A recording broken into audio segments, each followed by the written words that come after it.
Happy Monday. First and foremost, I want to say good luck to everybody that's recovering from that hurricane that hit mostly San Diego and other parts of Mexico.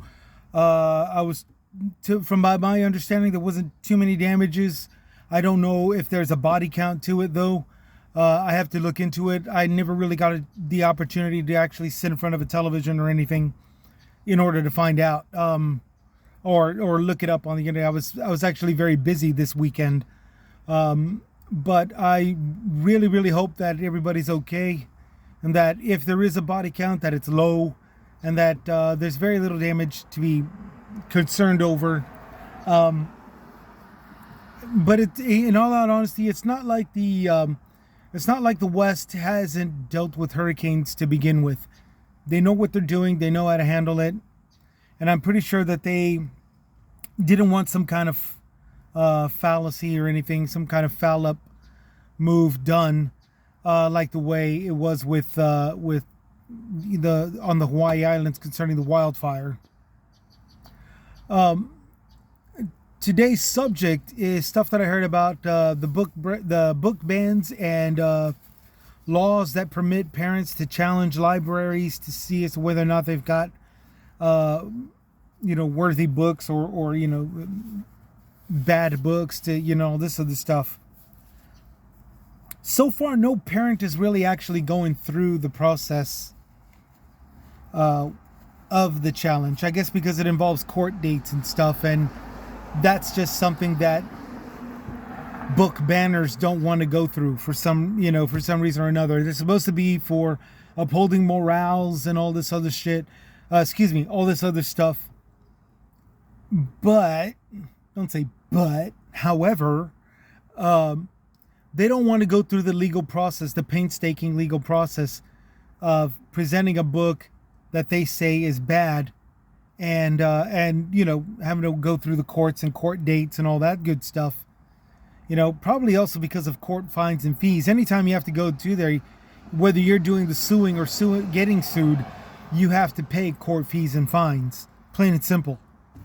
And I'm imagining granted, this is the guess. This is just the best guess as to why there isn't such an uproar and all that stuff through the legal process of doing things. But in time, we'll pretty much find out what's going on. Also, embellishments of history throughout museums and stuff. Look, I get that tourists and tour guides want to be entertaining as well as the tourists that want to be entertained. But to fudge facts and all this good stuff is just not worth it. They're supposed to be considered boring museums because they're boring museums. I gotta drop this blind. I'm back at work, so the parking lot gets a lot of headlights pointed my way. And it just amplifies. The light just amplifies on my glasses here. But yeah, fudging facts for entertainment purposes. We already have Hollywood that does that. We really don't need actual tour guides jumping in on this. It's just as stupid as a one commemorative statue that talks about history as opposed to a researched novel or book that exposes all aspects of that historical point in time. And all out honesty, I think it's a good process that America is going through right now, because you tend to start to weed out those that are actually concerned over a book that's questionable,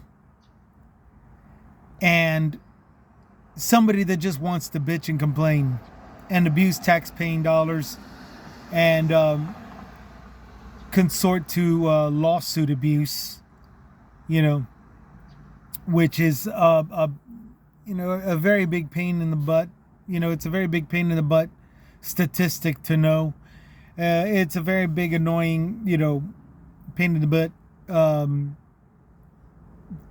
acts of civil rights abuse, and that just does more harm than good. So yeah, the book bans and all that. I mean, we're going through a ugly process of it right now, and it's mostly because of people who just aren't reading books, that aren't reading the books that are supposedly dangerous, and are actually, just causing a lot of trouble.